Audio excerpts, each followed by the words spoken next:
Hello students. ये last lecture में देखा था कार्योटाइप्स। ठीक है, तो कार्योटाइप्स क्या होता है? एक टाइप का नंबर होता है और एक अरेंजमेंट होता है क्रोमोसोम्स का, जिसके थ्रू हम डिफरेंट काइंड ऑफ स्टडीज कर सकते हैं ना। इसके बाद हमारा टॉपिक है यूक्रोमेटिन और हेट्रोक्रोमेटिन। तो जनरली यूक्रोमेटिन और हेट्रोक्रोमेटिन जो है, उन दोनों में एक छोटा सा डिफरेंस है कि उनकी जो साइज़ होती है, मतलब कि जो क्रोमोसोम्स की साइज़ होती है, यूक्रोमेटिन और हेट्रोक्रोमेटिन्स में जो क्रोमोसोम्स की साइज़ होती है और जो स्ट्रक्चर होता है वो बेसिकली जो है डिफरेंट होता है। ठीक है, तो देखिए यूक्रोमेटिन क्या है कि जो उसका स्ट्रक्चर है वो किस तरीके का होता है। सी देखिए, जनरली जो मेन डिफरेंसेस हैं यूक्रोमेटिन और हेट्रोक्रोमेटिन के बीच में, वो ये हैं कि see euchromatin are loosely packed form of DNA in the chromosome. मतलब कि यूक्रोमेटिन जो है लूजली पैक्ड स्ट्रक्चर होता है डीएनए में, और जो हेट्रोक्रोमेटिन का स्ट्रक्चर होता है वो टाइटली पैक्ड होता है। ठीक है, इसके बाद यूक्रोमेटिन जो होते हैं स्ट्रेन होने के बाद बहुत लाइट दिखते हैं, ठीक है ना। वेयर एज हेट्रोक्रोमेटिन जो होते हैं स्ट्रेन डार्क, ठीक है ना, डार्क स्ट्रेन रहते हैं। यहाँ पर डीएनए की जो डेंसिटी होती है वो लो होती है यूक्रोमेटिन में, हेट्रोक्रोमेटिन में उनकी डेंसिटी हाई होती है। ठीक है, इसके बाद सी यूक्रोमेटिन जो होते हैं वो दोनों ही सेल में मिलते हैं, मतलब कि यूकारियोटिक्स में भी मिलते हैं एज वेल एज इन प्रोकारियोटिक्स। लेकिन हेट्रोक्रोमेटिन सिर्फ आपको प्रोकारियोटिक्स में ही देखने को मिलेंगे। जो हेट्रोक्रोमेटिन टाइप के जो क्रोमोसोम्स होते हैं, हेट्रोक्रोमेटिन स्ट्रक्चर जो होता है क्रोमोसोम्स का, वो सिर्फ यूकारियोटिक सेल में देखने को मिलता है। लेकिन यूक्रोमेटिन स्ट्रक्चर जो होता है वो eukaryotics as well as in prokaryotics both में देखने को मिलता है। ठीक है, फिर ये जो होते हैं न्यूक्लियस के इनर वाले पार्ट में प्रेजेंट होते हैं। ठीक है, और ये जो होते हैं पेरीफेरी वाला जो पार्ट होता है, मतलब कि आउटर लेयर में प्रेजेंट होते हैं। ये कैसे होते हैं? जेनेटिकली एक्टिव होते हैं, whereas heterochromatins are genetically inactive. ठीक है, तो ये कुछ मेन जो हैं इसके डिफरेंसेस हैं। इसके बाद देखिए euchromatin allows the genes to be transcribed and genetic variations to occur. ठीक है, मतलब कि जीन जो है वो ट्रांसक्रिप्शन की प्रोसेस में टेक पार्ट्स, इसके बाद वहाँ पर जेनेटिक वेरिएशंस देखने को मिलती हैं। ठीक है ना, लेकिन जो हेट्रोक्रोमेटिन होता है उसका जो स्ट्रक्चरल इंटीग्रिटी होती है जीनोम की, वो मेंटेन रहती है and allows the regulation of the gene expression.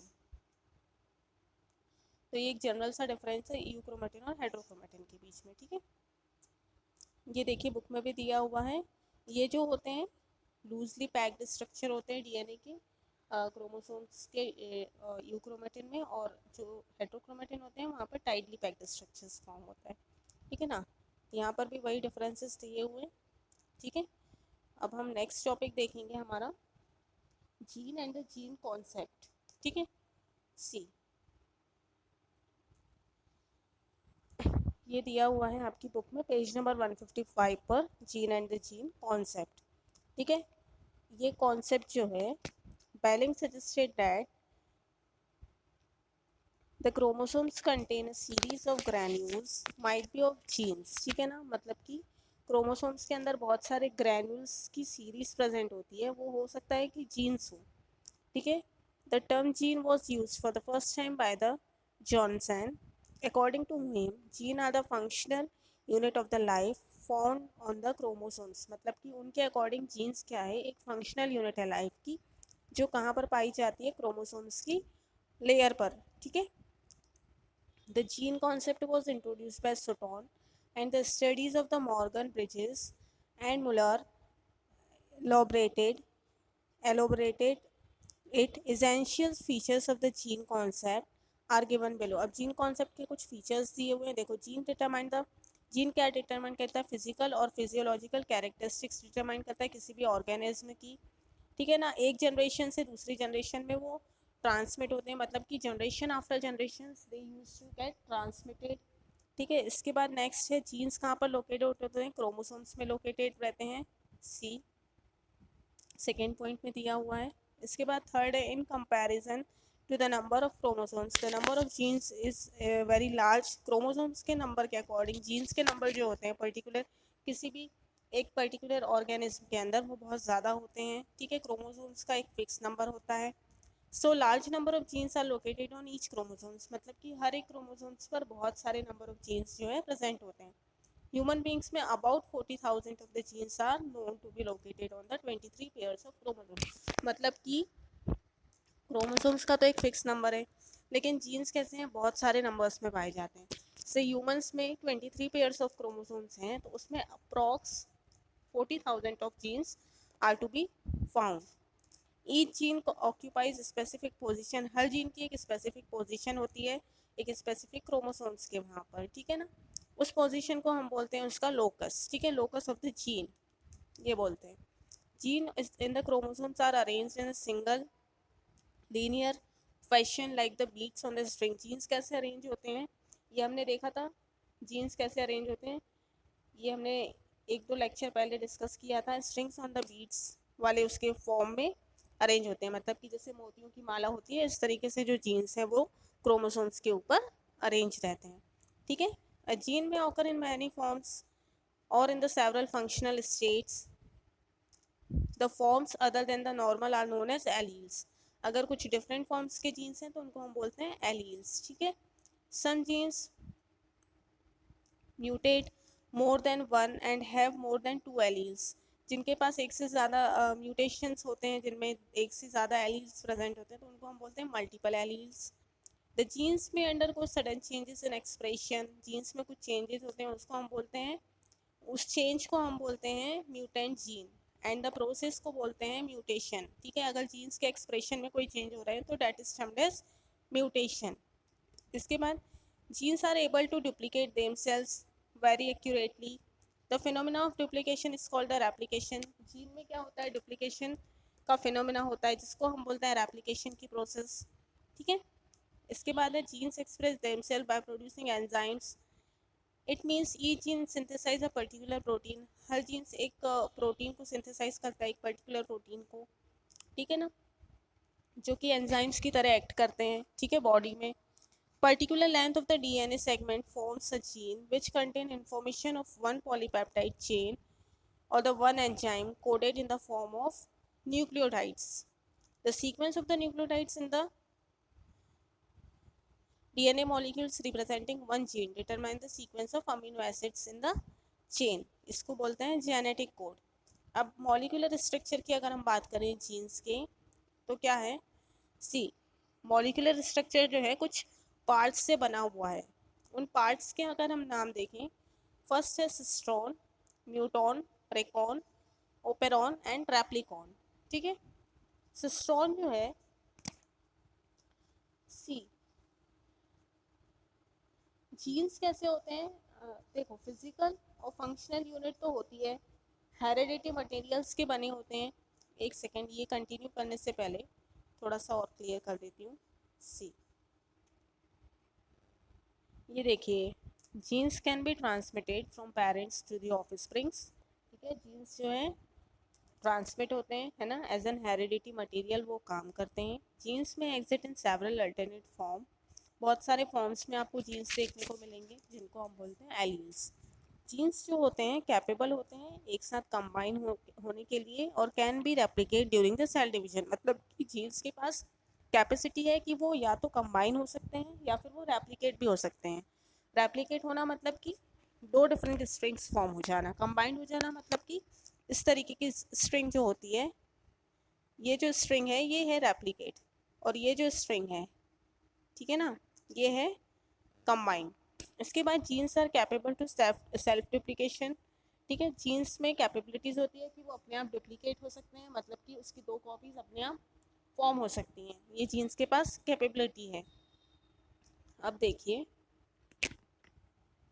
देखिए मॉलिक्यूलर स्ट्रक्चर में मेनली जो है कुछ पार्ट्स हैं, 5 पार्ट्स हैं।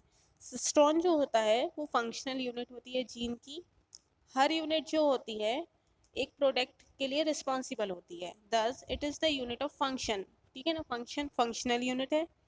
जो स्ट्रक्चर होता है जीन का जो कि सिंथेसाइज करता है एक पॉलीपेप्टाइड चेन को, वो कम से कम may be composed of 30,000 nucleotides. कितने न्यूक्लियोटाइड से बना होता है? कम से कम may be composed of 30,000 nucleotides. Muton जो होता है वो स्मॉलेस्ट यूनिट होती है डीएनए की, ठीक है ना, और वहाँ पर म्यूटेशन नहीं हो सकता है। म्यूटेशन मतलब कि उसकी सीक्वेंस में जो है न्यूक्लियोटाइड्स की जो सीक्वेंस है वो वहाँ पर चेंज नहीं हो सकती म्यूटेशन, क्योंकि सबसे स्मॉलेस्ट यूनिट है डीएनए की, ठीक है ना। दस द यूनिट ऑफ म्यूटेशन, इसको हम बोलते हैं unit of mutation. It is generally composed of one और मोर न्यूक्लियोटाइड्स। जनरली एक या एक से ज़्यादा न्यूक्लियोटाइड से बनी हुई होती है। It is the small it in its smallest expression it represents a change in the pair of nucleotides in a codon। मतलब कि कोडॉन में न्यूक्लियोटाइड्स के जो पेयर हैं उसमें चेंजेस हो सकते हैं, लेकिन सीक्वेंस में चेंजेस नहीं हो सकते हैं, ठीक है ना। म्यूटेशन यूनिट ऑफ म्यूटेशन है, मतलब कि सीक्वेंस में न्यूक्लियोटाइड की सीक्वेंस में चेंजेस हो सकते हैं। रेकॉन ये सबसे स्मॉलेस्ट यूनिट है डीएनए की, जिसमें क्रॉसिंग ओवर और रिकॉम्बिनेशन होने के चांसेस हो सकते हैं। मतलब कि ये क्रॉसिंग ओवर और रिकॉम्बिनेशन में टेक पार्ट, जो रेकॉन वाला जो स्ट्रक्चर होता है। इट में consist of one pair of nucleotides, मतलब कि यहाँ पर एक पेयर ऑफ न्यूक्लियोटाइड्स में भी प्रेजेंट हो सकता है। ओपेरॉन जो है एक ग्रुप है of structural and controller genes, जो कि कैटाबॉलिज्म को जेनेटिकली कंट्रोल करता है, ठीक है ना।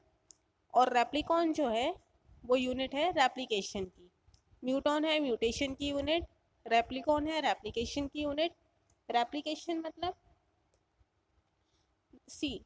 रेप्लिकेशन मतलब क्या है कि म्यूटेशन में मतलब क्या हो रहा है, स्ट्रक्चर सीक्वेंस में जो है चेंज हो रहा है। रेप्लिकेट हो रहा है मतलब कि जो उसका जो रेप्लिकेशन होता है, डीएनए रेप्लिकेशन की जो प्रोसेस होती है, मतलब कि दो स्ट्रिंग्स जो फॉर्म होती हैं वो, ठीक है ना। नाउ सी,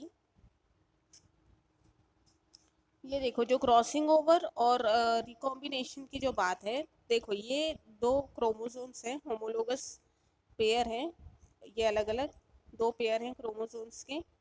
यहाँ पर क्रॉसिंग ओवर जब होता है तो इस तरीके से होता है। सी, ये जो दिख रहा है आपको, ये यहाँ पर ये जो दिख रहा है, this is the crossing over.